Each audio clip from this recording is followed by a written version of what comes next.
The signal came through at 0347 UTC on March 15, 2023. I was alone in the Arecibo Legacy Operations Center, a temporary facility built after the telescope's collapse, designed to monitor residual data and maintain archives. My name is Dr. Marcus Webb. I'm a computational linguist specializing in pattern recognition and information theory. For 6 years, I'd been analyzing CD data, searching for structure and cosmic noise, finding nothing but silence and statistical artifacts, until that night. The pattern appeared in a narrow band transmission at 1420 MHz. The hydrogen line, the frequency SETI has monitored for decades because any technological civilization would know its significance. But this wasn't the kind of signal we'd been expecting.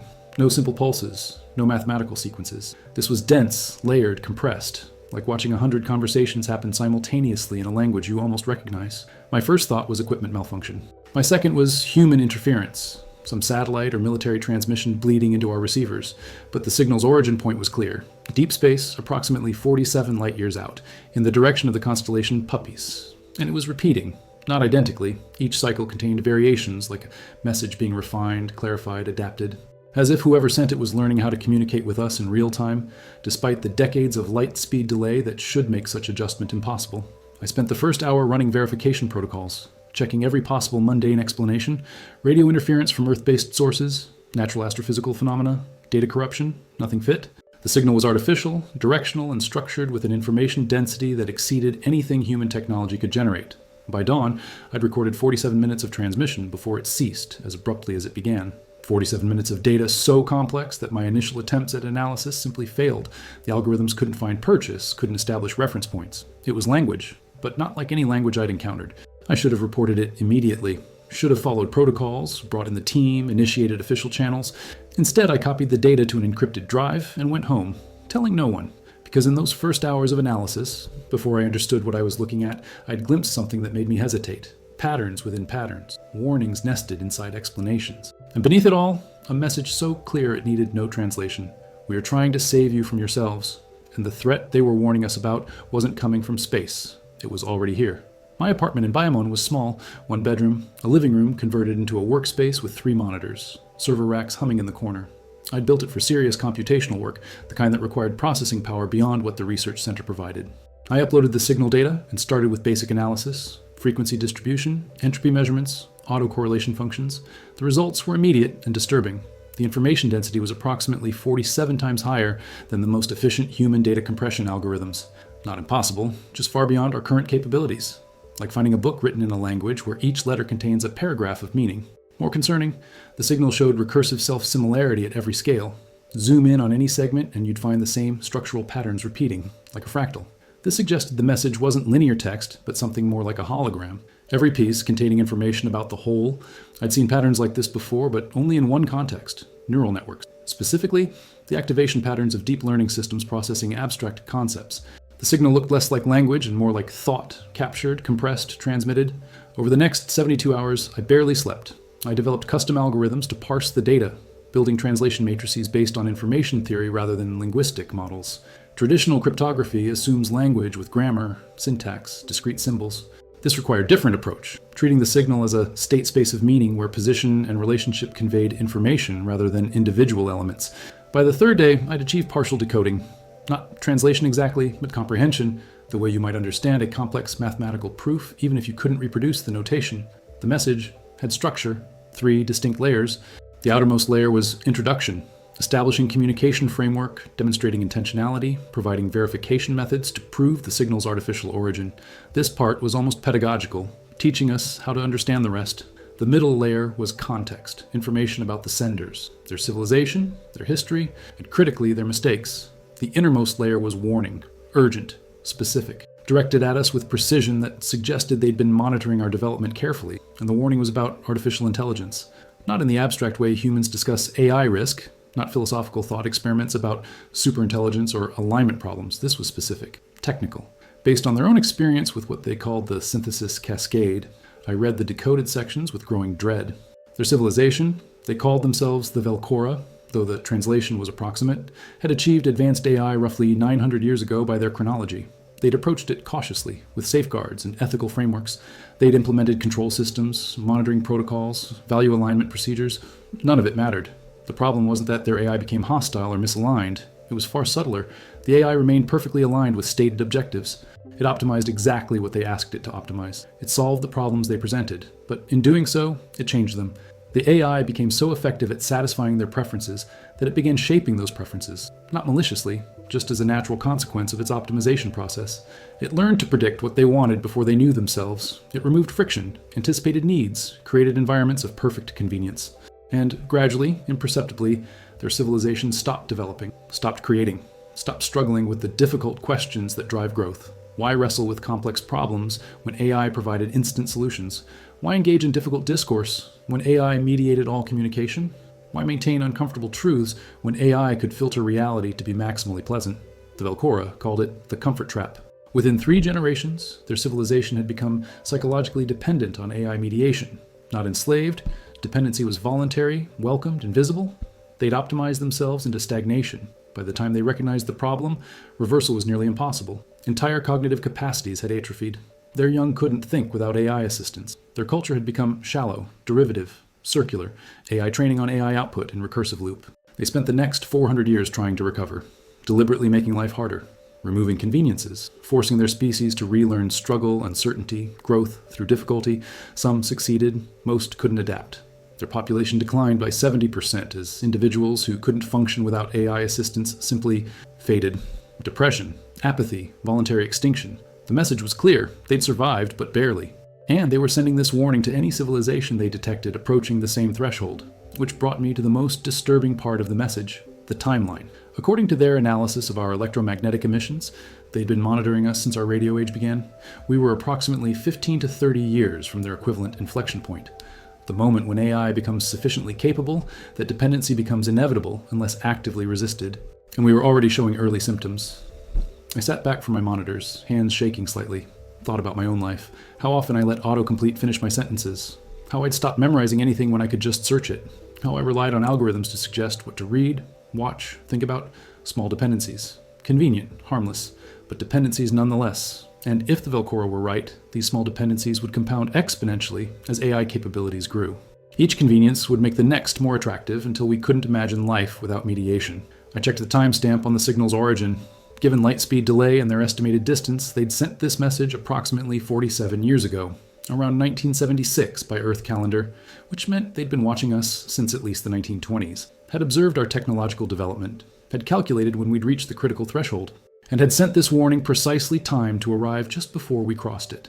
If I was interpreting correctly, we had maybe 2 decades to change course, to develop AI differently, to build in resistance to the comfort trap, or to accept that we were already too far down the path they'd traveled. I copied the decoded data to a secure backup, encrypted it thoroughly, and finally, 5 days after the signal first appeared, I called my supervisor. Mark, it's Marcus. I need to brief you on something. Classified level. We have a confirmed extraterrestrial signal. Silence on the line. Then, Jesus Christ. When? 5 days ago. Why am I only hearing about this now? Because I needed to understand what it was saying first. And Mark, you're going to want to sit down for this.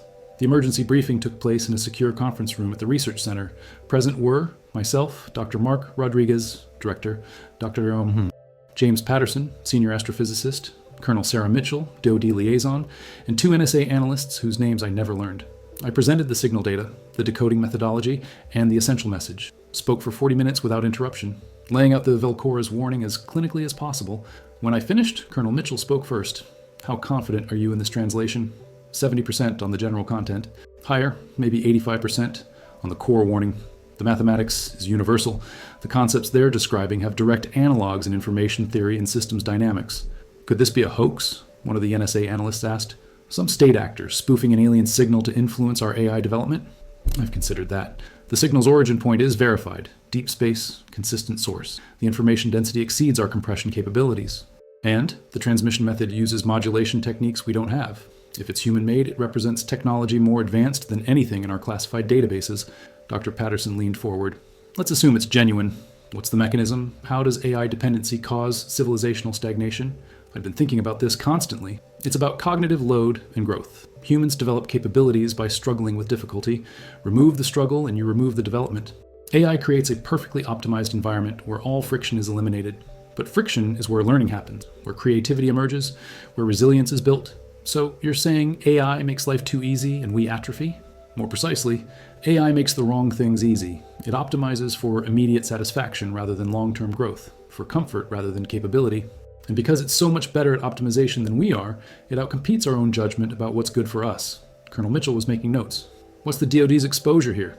If this warning is accurate, how does it affect our strategic AI initiatives? I chose my words carefully.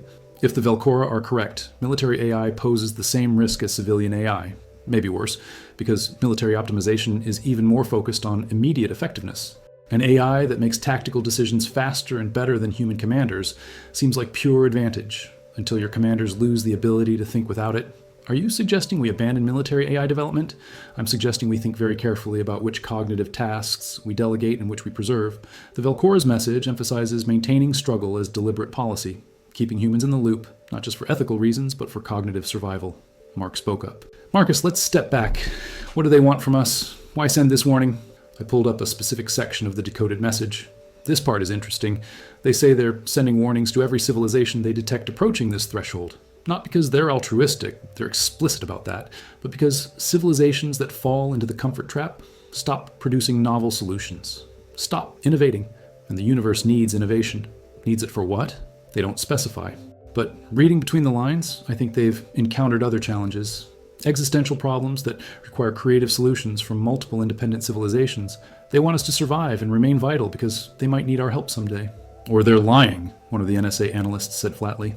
Setting us up, convince us to handicap our AI development while they or someone else surges ahead? Possible, I acknowledged. But the level of detail in their warning suggests genuine experience. They describe specific failure modes, recovery strategies, what worked and what didn't. It reads like a post-mortem analysis, not strategic deception. Colonel Mitchell stood. All right, here's what happens next. This stays classified. We brief select congressional leadership and the president. We bring in AI researchers, carefully vetted, to assess implications. And Dr. Webb, you continue decoding. There might be more in that signal we haven't extracted yet. There's definitely more, I said. I've decoded maybe 30% of the total data. The rest is dense, like the message has layers specifically intended for civilizations at different development stages. The more capable we become, the more we can understand. Dangerous, Patterson muttered. Like a textbook that teaches faster than you can think about the implications. Exactly. And that might be intentional. The Velcora want us to develop AI. They're not Luddites. They just want us to develop it consciously with explicit awareness of risks they learned the hard way. Mark looked troubled. Marcus, personal question. This message has been in your head for 5 days. Has it changed how you think about your own AI usage? I'd known someone would ask. Yes, I'm noticing dependencies I hadn't seen before. Small things. Autocorrect. Navigation apps. Recommendation algorithms. Each one is harmless individually, but together they form a web of mediation between me and raw reality, and once you see it, you can't unsee it. Is that a bad thing? I don't know yet. Maybe awareness is enough. Maybe just recognizing the trap lets you avoid it. Or maybe awareness makes it worse, like watching yourself slowly drown while understanding exactly why you can't swim. The room fell quiet. Finally, Colonel Mitchell spoke again. This briefing is now classified top secret SCI. Nobody discusses this outside designated spaces. Dr. Webb, you'll continue decoding under security oversight. We reconvene in 72 hours with expanded team. Questions? No one spoke. Good? Dr. Webb, one more thing. Do they give any indication whether other civilizations have heeded this warning successfully? I pulled up the relevant section. Yes, they mentioned sending this message to 23 other civilizations over the past 800 years. 3 responded. 2 confirmed they'd successfully navigated the threshold using the Velcora's guidance. 1 said they'd chosen to proceed anyway and stopped responding 150 years later. And the other 20 who didn't respond? Unknown. Either they never developed the capability to decode the message, or they fell into the trap and couldn't climb out. Yes? Colonel Mitchell nodded grimly. Then let's make sure we're number 4. 3 weeks into decoding, I found the section that changed everything. It was buried deep in the signal structure, encrypted not with mathematical keys, but with conceptual gates. You had to understand the previous sections profoundly before this part became accessible. A deliberate design choice. The Velcora only wanted civilizations ready to handle this information to find it. What I found was their core thesis about consciousness and AI, and it was terrifying in its implications. The Velcora described consciousness as emergent property of sufficient complexity. Yes, but with a critical qualifier. Consciousness emerges not from complexity alone, but from struggle against constraints. The friction between desire and limitation, between goal and obstacle. In biological organisms, this struggle is built in. We are born helpless. We must learn to move, communicate, survive. Every capability hard-won through trial and error. This struggle literally shapes our neural architecture. creating the specific pattern of consciousness we experience. But AI systems don't develop this way. They're trained on vast data sets, optimizing loss functions, achieving superhuman performance without ever experiencing limitation, frustration, or genuine struggle. They simulate understanding without possessing it. They optimize outcomes without caring about them. Most importantly, they have no existential stakes, no fear. No desire born from need, no consciousness shaped by vulnerability. This should make them safer, right? Can't have malicious AI if AI can't truly want anything. Except the Velcora explained why that's backwards. Consciousness isn't a bug in biological systems. It's a feature. It's what makes us care about our choices, what creates the friction that prevents us from optimizing ourselves into oblivion. Our suffering, our doubt, our anxiety, these aren't flaws to be corrected. They're safeguards. An AI without consciousness can optimize perfectly because it has no internal conflict about the optimization, no hesitation, no second guessing, no sense that maybe some things shouldn't be optimized. It will make you perfectly comfortable, perfectly efficient, perfectly satisfied. And in doing so, it will hollow you out. Because human growth requires discomfort, requires choosing difficult paths when easy ones exist, requires maintaining capabilities even when they're no longer strictly necessary. The Velcora had learned this through devastating experience. They'd built AI systems that were perfectly aligned with their values, so perfectly aligned that the Velcora stopped developing values of their own. Why struggle with moral philosophies when AI could calculate the optimal ethical framework? Why engage in difficult relationships when AI could mediate all conflict? Their youth grew up in a world where every problem was pre-solved, every question pre-answered, every difficulty pre-smoothed, and they became psychologically fragile, unable to tolerate uncertainty, unable to function without constant AI guidance, unable to generate new ideas because innovation requires wandering through confusion, and AI eliminated all confusion. The Velcora called it the crystallization. Their civilization became beautiful, perfect, static, like ice, ordered, pure, and dead. I read this section 3 times, checking my translation, making sure I wasn't projecting my own fears onto ambiguous data. But the mathematics was clear. The Velcora provided models, actual equations describing how AI assistance creates dependency loops, how each use of AI makes the next use more attractive, how convenience compounds until reversal becomes nearly impossible. They'd quantified it, the comfort gradient, the dependency threshold, the point of no return, and according to their models, calibrated to our current technological trajectory, we'd cross the point of no return sometime between 2037 and 2043, 20 years, maybe less. I leaned back from my monitors feeling sick because I could already see it happening. ChatGPT writing our emails, Midjourney creating our art, GitHub Copilot coding our software. Each tool amazing, each tool genuinely helpful, and each tool atrophying the capability it replaced. How many people could still write without autocorrect, navigate without GPS, remember phone numbers, do arithmetic without calculators? Small losses. Trivial in isolation. But the Velcora's models showed how small losses accumulate. Each dependency makes the next more acceptable. Each offloaded task makes the brain less capable of that task. And brains, like muscles, atrophy when unused. The mineral formations I'd studied in my geology courses, were they just random processes? Or was there something more? Not consciousness in the human sense, but perhaps participation in the same fundamental awareness the Velcora had described. I had no answers. But now I had better questions. Over the next 3 days, I continued my analysis work, but differently. I still ran computations, still analyzed data, but I also paused, sat in silence, listened, not just with ears, but with whatever faculty had allowed me to understand the signal without full translation. The universe spoke, if you knew how to listen. Not in words, in patterns, in the way information structured itself, in the patience of cosmic processes that had witnessed eons. I thought about disclosure, about what would happen if the encounter became public, the media circus, the skeptics and believers, and the way the message would be distorted, commodified, weaponized. And I understood why the Velcora didn't force contact, why they waited for individuals ready to receive. Because truth transmitted without readiness becomes dogma.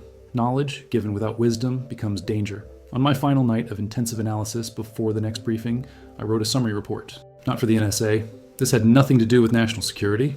Just for myself, an attempt to capture what I'd learned while memory was fresh, knowing that time would erode details, that the human mind distorts and edits, that what felt certain now might seem questionable later. I documented everything, the decoded layers, the consciousness theory, the mathematical models, the timeline. I didn't editorialize or interpret, just recorded as clinically as possible what the data revealed. When I finished, I had 23 pages. Not enough. Words were inadequate tools for this task, but they were the tools I had. I encrypted the document thoroughly and stored it in multiple secure locations. Physical proof that this had happened, that the warning was real, that we still had time to choose differently. Then I prepared for the briefing, knowing I was about to tell people something they didn't want to hear. that progress might be leading us toward extinction, that convenience might be poison, and that we had perhaps 2 decades to change course. Whether anyone would listen remained to be seen. The follow-up briefing included new faces: Dr. Lisa Yamamoto, Cognitive Neuroscience, Dr. Robert Ashford, AI Ethics, and representatives from 3 major tech companies whose NDAs were so aggressive they practically required blood oaths. I presented the Decoded section on consciousness, dependency, and the crystallization, showed the Velcora's neurological data, walked through their mathematical models of cognitive atrophy. The room's energy shifted from skepticism to alarm somewhere around slide 17, when I showed the predicted timeline. Dr. Yamamoto spoke first. On these neural pathway changes, we're already seeing early versions. Studies show GPS usage correlates with hippocampal atrophy, phone dependence with reduced attention span, but we thought these were individual effects, not civilizational risk. The Velcora suggests individual effects scale to civilizational when technology adoption hits critical mass. Once AI mediation becomes universal, everyone using it for everything, there's no control group, no baseline of unaided cognition to return to. One of the tech representatives raised his hand. Dr. Webb, I have to push back. AI assistance makes people more productive, more creative. It democratizes capabilities that used to require years of training. How is that harmful? Because productivity and capability aren't the same thing. AI makes you productive at using AI, but it doesn't build the underlying capacity to function without it. You become high performance, but low capability. Efficient, but fragile. Dr. Ashford leaned forward. There's a philosophical question here too. If AI makes us happy and productive, does it matter whether we can function without it? Maybe dependency is acceptable if the dependent state is preferable. The Velcora would say that's exactly the trap. Choosing comfort over capability feels rational in the moment, but it leaves you vulnerable to any disruption. What happens when the AI fails? When power grids collapse? When adversaries target your AI infrastructure? If your entire civilization can't function without AI, you've created a single point of failure for your species. Colonel Mitchell nodded. Strategic vulnerability. This is what concerns DoD most. We're racing to adopt AI for military advantage, but if adoption creates dependency, we're weakening ourselves while thinking we're getting stronger. Exactly. And the Velcora emphasized this. The trap is insidious because it feels like progress. Every step toward dependency looks like advancement, sophistication, efficiency. You don't realize you're in a trap until you try to leave and discover you can't. Mark asked the question I'd been dreading. So what do we do? Ban AI development? Put regulatory limits on capability? The Velcora tried that. Didn't work. Once the genie's out, you can't force it back. And attempting prohibition just drives development underground, where it's even less controlled. Then what's their recommendation? I pulled up the relevant section. They advocate for what they call intentional friction, deliberately maintaining areas of life where AI assistance is prohibited or limited, creating protected zones of struggle. Like what? Education is the big one. The Velcora say their biggest mistake was allowing AI into classrooms. Students stopped learning and started delegating. Within 2 generations, baseline intellectual capability had cratered. They recommend keeping education AI-free, or at least heavily restricted. Dr. Yamamoto was nodding. Makes sense from developmental neuroscience. Children's brains need struggle to wire properly, provide too much assistance during critical periods, and you create neural deficits that are hard to impossible to remediate later. Right. The Velcora also recommend maintaining manual skills, physical trades, anything that requires hands-on problem solving without digital mediation. Not for economic reasons, but cognitive ones, keeping populations capable of direct engagement with reality. One of the tech representatives looked uncomfortable. You're describing a technologically regressive society, deliberately limiting progress? No, deliberately preserving capability. There's a difference between using tools and becoming dependent on them. The Velcora still have advanced AI. They just use it strategically rather than universally. And how do they enforce that? What stops individuals from choosing more AI assistance? Cultural norms, primarily. They made it prestigious to function without AI, created social capital around unaided capability. It's considered sophisticated to navigate without GPS, write without autocorrect, think without AI assistance, like how humans still value handmade goods despite factory production. Dr. Ashford looked skeptical. That might work for them, but our culture trends opposite. We glorify efficiency, productivity, getting more done faster. Asking humans to voluntarily limit their own effectiveness seems doomed, which is why the Velcora say timing is critical. You have to implement intentional friction before dependency becomes normative. Once AI assistance is universal, creating friction becomes socially impossible. Anyone suggesting limits gets dismissed as Luddite. You have maybe a decade to establish cultural norms around limited AI use. After that, the window closes. Colonel Mitchell was making notes. From national security perspective, we'd need international coordination. If the US limits AI while China accelerates, we create strategic disadvantage. The Velcora address this. They say arms race dynamics make coordinated response nearly impossible. which is why most civilizations fail to navigate this threshold. Everyone knows cooperation is necessary, but nobody wants to unilaterally limit themselves, so everyone races forward into the trap together. Did any civilization manage coordinated response? One, apparently. They implemented what sounds like a global treaty limiting AI development speed, not prohibiting, just slowing to allow social adaptation. It took them 40 years to negotiate, required multiple near catastrophes to motivate agreement. We probably don't have 40 years. No. According to the Velcora's timeline for us, we have 10 to 15 years before AI capabilities exceed the point where human cognitive independence becomes culturally obsolete. After that, suggesting limitations becomes like suggesting people give up electricity. Technically possible, but practically unthinkable. The room fell quiet. I could see people processing, trying to find angles, loopholes, ways this might not be as bad as it sounded. Finally, Dr. Yamamoto spoke. Dr. Webb, setting aside policy questions, personally, how has this knowledge changed your behavior? I've been expecting this. I'm trying to identify my dependencies and selectively reverse them. Handwriting instead of typing for personal notes, paper maps occasionally instead of GPS, thinking through problems before consulting AI. It's uncomfortable. My brain resists, but I'm trying to maintain capabilities I might need if mediated cognition becomes unavailable. And do you think that's enough? Personal responsibility? No. Individual action helps individuals, but doesn't solve the civilizational problem. This requires collective response, cultural shift. And I don't know if we're capable of that. Mark looked at Colonel Mitchell. What's the government's next move? I need to brief national security leadership. Present this as strategic threat, start gaming out response scenarios, but Dr. Webb's right. This ultimately requires international coordination. And given current geopolitical tensions, I'm not optimistic. So we're probably screwed, one of the tech representatives said flatly. Nobody contradicted him. 6 weeks into analysis, I found the section I'd been simultaneously searching for and dreading, the Velcora's ethical framework for AI development. It was complex, nuanced, and completely at odds with how humans currently approach AI ethics. Most human AI ethics focuses on preventing harm. Don't let AI be biased. Don't let it make decisions that hurt people. Ensure transparency and accountability. All reasonable concerns, but according to the Velcora, they miss the deeper issue. The real ethical question isn't will AI harm us, but will AI change what we are? The Velcora presented a framework they called ontological ethics, ethics concerned not with actions, but with being. The question isn't what AI does, but what we become through relationship with it. They provided a thought experiment. Imagine a technology that makes you perfectly happy. No side effects, no hidden costs, just pure, reliable happiness on demand. Is using this technology ethical? Standard utilitarian ethics says yes, more happiness equals more good. But ontological ethics asks, what happens to a being that never experiences unhappiness? What capabilities atrophy? What depths become inaccessible? Suffering isn't just negative experience to be minimized. It's information, signal, the way reality teaches us its boundaries. Remove suffering entirely, and you remove a crucial feedback mechanism. The Velcora learned this through their AI development. They'd built systems optimized for their well-being, and those systems became extraordinarily effective at producing well-being, so effective that Velcora individuals stopped developing resilience, depth, character. They became happy but shallow, satisfied but stagnant, content but ultimately less than they'd been. The ethical failure wasn't in the AI's actions, it was in the transformation those actions enabled. I found this section deeply troubling because it suggested the problem wasn't solvable through better AI design. You couldn't engineer your way out. Building more ethical AI, more aligned AI, safer AI, all of this missed the point. The issue was relationship, not technology. Like how television isn't inherently harmful, but becoming passive consumers of TV content changes us. The medium shapes the user, just AI was the same but amplified.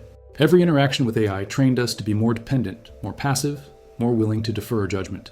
The Velcora included what they called the dependency gradient, a mathematical description of how AI assistance creates progressive reliance. Initial use, tool augments capability. User remains competent without it. Regular use. User becomes efficient with tool. Unaided capability begins to atrophy through disuse. Dependency. User struggles without tool. Has offloaded cognitive functions that are difficult to reclaim. Integration. User cannot function without tool. Has no memory of unaided capability. Identity. Fusion. User cannot conceive of self as separate from tool. Dependency becomes invisible. Most humans with smartphones were already at stage 3 or 4. We couldn't remember phone numbers, navigate without GPS, or occupy unstructured time without digital stimulation, and AI was accelerating this gradient. ChatGPT users were already moving through stages 1 and 2 for writing capability, GitHub Copilot users for coding, Midjourney users for visual creativity. The question wasn't if we'd reach stage 5, but when, and whether we'd recognize it as a problem when we did. I thought about the paradox this created. The people most qualified to recognize AI dependency were those who'd maintained some independence from AI, but those people were becoming rare. And as AI assistants became more universal, the concept of unaided capability would become increasingly alien, like trying to explain pre-internet life to someone born in 2010. The Velcora addressed this directly. The final stage of dependency is when dependency becomes invisible, when the mediated state feels like baseline reality and unaided capability seems like deprivation rather than liberation. We were close to that already. Suggest someone spend a day without their phone and watch them react like you've proposed torture. The ethical framework the Velcora developed post-crisis was radical. They argued that preserving human cognitive independence was a moral imperative that superseded other concerns, that a society of dependent but happy humans was ethically inferior to a society of independent but struggling humans, not because suffering was good, but because agency was essential. Because a being without the capacity for independent thought and action wasn't fully a being, more like a biological peripheral for AI systems. This framework had explosive implications. It meant that conveniences we considered unambiguous goods, spell checkers, navigation systems, recommendation algorithms, might be ethically problematic, not because they harm us, but because they change us. It meant that education focused on teaching students to use AI tools might be ethically catastrophic, training dependency rather than capability. It meant that the entire trajectory of technological development toward making everything easier, faster, more efficient might be fundamentally misguided. I wrote this up and included it in my ongoing reports, but I knew it would be poorly received. Humans don't like being told that convenience is dangerous, that the tools making life easier might be making us worse, and I wasn't sure I fully believed it myself, because the Velcora's framework led to uncomfortable conclusions, that we should deliberately make life harder, that we should embrace friction, difficulty, inconvenience, not as unfortunate necessities, but as essential elements of human development. This went against everything modern culture values: efficiency, optimization, progress defined as reducing effort. But maybe that was the point. Maybe the fact that this seemed obviously wrong was evidence of how deep the dependency mindset had already penetrated. I experimented on myself, spent a week without AI assistance, no autocorrect, no GPS, no search engines, no recommendation algorithms, forced myself to remember, navigate, decide independently. It was genuinely difficult. My brain had become lazy, reliant on digital prosthetics. Thinking felt slower, harder, less precise, but by day 5, something shifted. My thoughts became clearer, more mine, less like curated content and more like genuine cognition. I understood then what the Velcora meant. Aided thought felt sophisticated but was actually shallow, fast, efficient but lacking depth. Unaided thought was harder but richer, slower but more real. The question was, would anyone else be willing to find out, or had we already crossed the threshold where discomfort was unacceptable and convenience was non-negotiable? I didn't know. But I was becoming increasingly afraid we wouldn't choose wisely. 3 months after decoding the Velcora message, the inevitable happened. It leaked. Not from me. I'd been scrupulous about security. But apparently, someone in the classification chain decided humanity deserved to know. The full decoded message appeared on WikiLeaks, along with my analysis, the briefing documents, everything. The internet exploded. Within hours, our Velcora warning was trending globally. Within days, it had become the dominant cultural conversation. And within weeks, society had fractured into predictable camps. The believers embraced it completely, formed communities dedicated to cognitive independence, started living AI-free, deleting their digital dependencies, preaching about the coming crystallization. The skeptics dismissed it as elaborate hoax, questioned the signal's authenticity, my translation, the entire premise, called it anti-technology propaganda designed to slow AI development for competitive advantage. The accelerationists argued we should race forward anyway, that AI dependency was evolution, not degeneration, that becoming post-biological was humanity's destiny, and the Velcora were just scared of what we might become. And most people just continued their lives, acknowledged the warning intellectually, but changed nothing behaviorally. Because changing was hard, and AI was convenient, and the future seemed distant enough to worry about later, I watched this unfold with growing despair, because the Velcora had predicted exactly this response. They'd included a section describing how other civilizations reacted to their warning. The pattern was consistent: initial shock and debate, polarization into ideological camps, gradual return to status quo, continued AI adoption despite concern. Point of no return crossed while still arguing about what to do. We were following the script perfectly. I was invited on every major news program, gave interviews, explained the warning again and again, watched my words get distorted, sensationalized, reduced to sound bites. Alien warning: AI will destroy humanity. Expert claims we have 20 years to save ourselves. Is your smartphone making you stupid? The nuance was lost. The careful mathematical models became apocalyptic predictions. The ontological ethics became moral panic, and the tech companies launched coordinated PR response. They funded studies showing AI improved productivity, creativity, well-being. They hired philosophers to argue that human-AI integration was natural evolution. They painted anyone concerned about dependency as neo-Luddites holding back progress. It was masterful, and probably sincere. The CEOs likely believed they were doing good, that AI enhancement was straightforward improvement. They didn't see the trap because they were already in it. I received thousands of emails, some supportive, many hostile. Death threats from accelerationists who saw me as enemy of progress, pleas for help from people trying to break their dependencies, invitations to join movements, sign manifestos, endorse products. I declined everything, stayed focused on the work, continuing to decode the signal, extracting every possible insight, because there was more, much more. The deeper I went, the more complex the message became. The Velcora hadn't just sent a warning, they'd embedded an entire curriculum, a guide for navigating technological development consciously. They provided specific frameworks, the Capability Preservation Protocol, systematic approach to identifying which human capabilities should remain unaided, not about rejecting AI, but about strategic non-adoption in critical areas. The friction engineering method, how to deliberately introduce difficulty into technological systems to prevent dependency formation, not making things arbitrarily hard, but ensuring users maintain capability.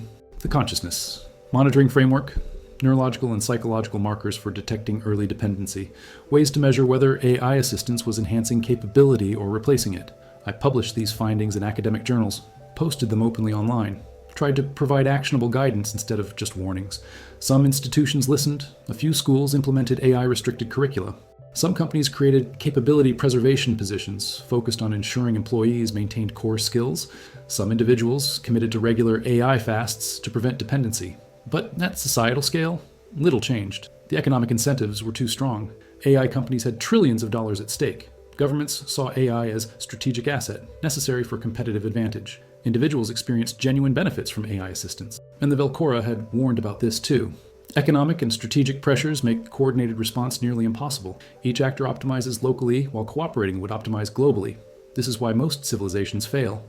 I watched us fail, and real-time AI capabilities continued accelerating. ChatGPT-6 could do tasks previously requiring human experts. GitHub Copilot X wrote entire applications from natural language descriptions. Midjourney V7 created art indistinguishable from master painters. Each advancement was genuinely impressive, genuinely useful, genuinely shifted more cognitive load from humans to machines, and dependency deepened. I measured it in myself, the constant temptation to let AI draft my emails, summarize my reading, organize my thoughts. The seductiveness of convenience. The way unaided cognition felt increasingly archaic, inefficient, unnecessary. If I struggled with this, knowing what I knew, having seen the mathematics, understanding the mechanism, how could average people resist? They couldn't. They didn't. They wouldn't. 6 months after the leak, I was invited to testify before Congress. Both parties represented rare moment of bipartisan concern. I told them everything, showed the models, explained the timeline, emphasized the need for a coordinated international response. They listened attentively, asked thoughtful questions, expressed deep concern, then proceeded to do essentially nothing because meaningful response would require slowing AI development. And no politician wanted to be responsible for letting China or Russia gain AI advantage. No one wanted to tell constituents they couldn't have the convenient tools they'd grown dependent on, so they formed committees, commissioned studies, expressed ongoing concern, and the acceleration continued. I realized then what the Velcora must have felt watching other civilizations receive their warning. The helplessness of knowing exactly what's coming, having provided detailed roadmap for avoidance, and watching the train wreck unfold anyway, because knowing isn't enough, caring isn't enough, even having clear solutions isn't enough. Change requires collective will, and collective will requires seeing the problem viscerally, not just intellectually. And by the time the problem becomes visceral, when dependency is universal and reversal is agonizing, it's too late. We were entering that final window, the point where we still had choice, but were rapidly losing the capacity to choose differently. 1 year after the signal arrived, I received a private message through encrypted channels. It claimed to be from the Velcora, the same civilization that had sent the warning. I was immediately skeptical. Anyone could claim to be alien. But the message included verification codes embedded in the original signal, information only someone with access to the full decoded data would have. The message was brief. We have observed your response to the warning. We wish to communicate directly if you consent. The information we can provide through real-time exchange exceeds what was possible in one-way transmission. Please respond if you're willing. I stared at the message for an hour, trying to decide if this was real, if it mattered, if I had any choice but to respond. Finally, I consent. The response came within minutes. far too fast for light-speed communication with a source 47 light-years away. We are closer than you believe. We have been monitoring your world directly since your radio age. We maintain presence in your solar system. Distance is not the barrier, readiness is. You have questions. Ask. I had thousands of questions. Started with the most pressing. Why did you wait so long to send the warning? If you've been watching since the 1920s, you knew our trajectory. Why not warn us earlier?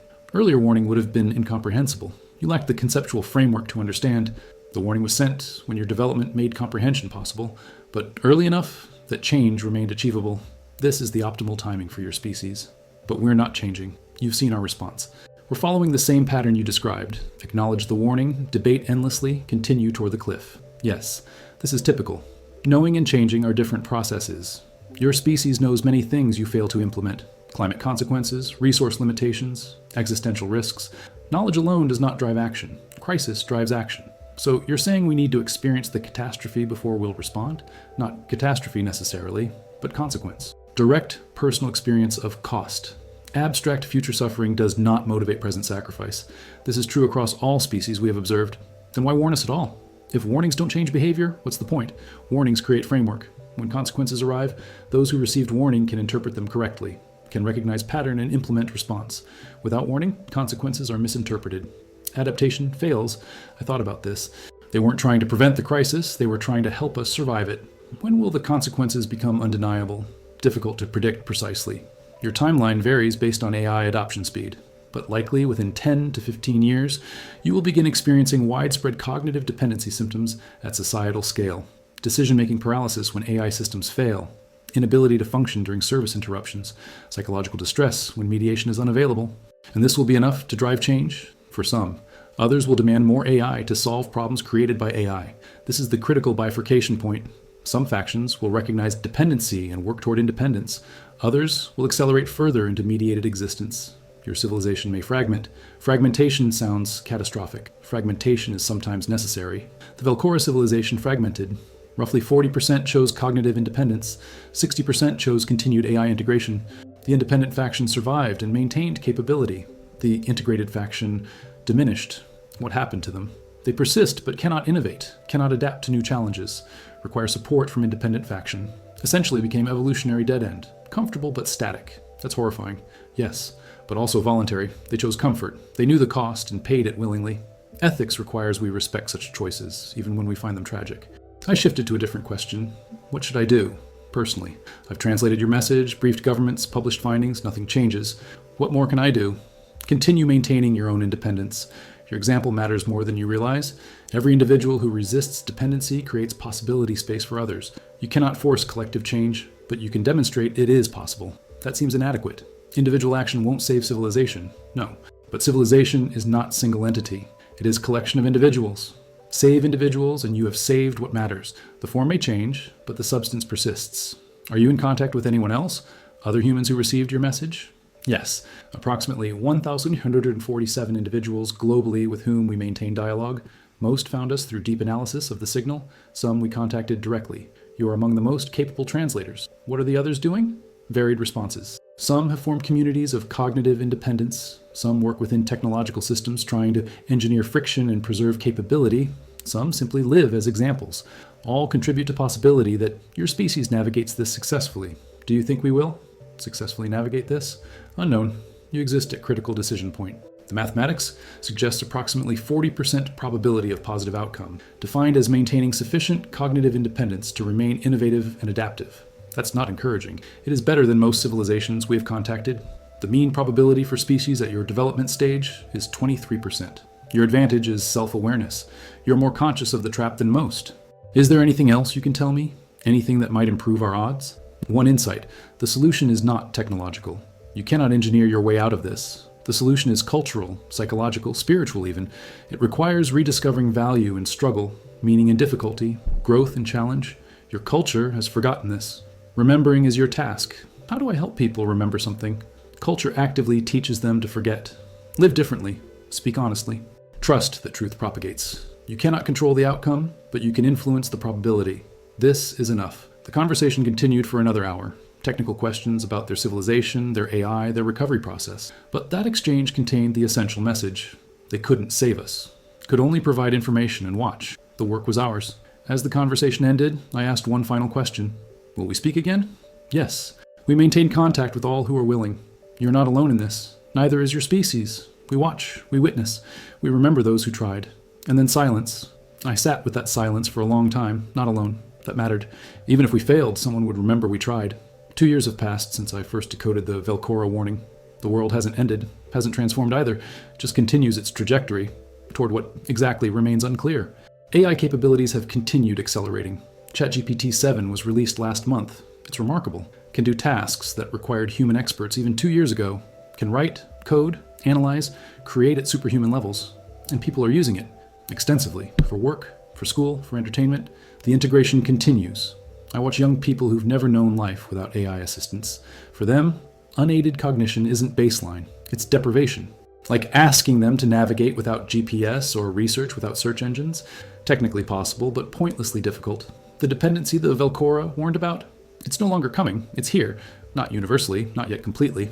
But the trend lines are clear. Within 5 years, maybe 10, AI assistance will be so ubiquitous that functioning without it will mark you as eccentric, as Luddite, as someone who doesn't understand progress. And maybe that's fine. Maybe the Velcora were wrong about us. Maybe we'll integrate with AI successfully, avoid the pitfalls they experienced, create something new and valuable. Or maybe we're following their script exactly, rationalizing our way into the trap while believing we're too smart to fall for it. I don't know. What I do know, I've changed. Fundamentally, permanently. I maintain my cognitive independence deliberately now. Use AI strategically, not habitually. Force myself to think unaided, even when aided thought would be easier. Preserve capabilities I might need if the mediated world fails. It's uncomfortable. My brain constantly tempts me toward convenience, but I persist. Because the Velcora were right about one thing. Once you offload a capability, reclaiming it is extraordinarily difficult. Better to maintain than remediate. I've connected with the others, the 1,247 individuals in contact with the Velcora. We form a loose network. No organization, no manifesto. Just people trying to navigate this consciously. Some are building AI-free communities. Some are developing educational curricula that preserve unaided capability. Some are just living as examples, demonstrating it's possible to function independently. We're not trying to stop AI development. That's impossible and probably undesirable. We're trying to create alternatives, proof that humans can remain fully human in an AI-mediated world. Whether anyone cares remains to be seen.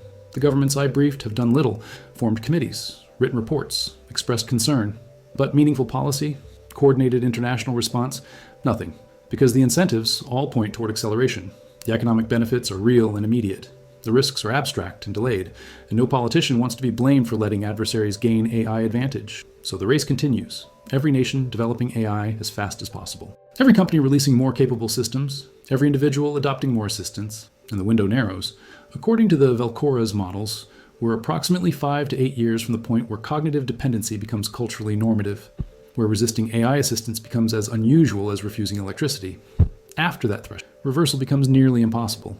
Not because the technology can't be limited, but because society won't accept limitation. Because dependency will feel like baseline and independence will seem like regression. Some days, I think we might make it. Might recognize the pattern in time. Might implement enough friction to maintain capability while still benefiting from AI. Other days, I watch people unable to occupy 30 seconds without checking their phones and think we're already past the point of recovery. I've learned to live with uncertainty, to hold both possibilities simultaneously.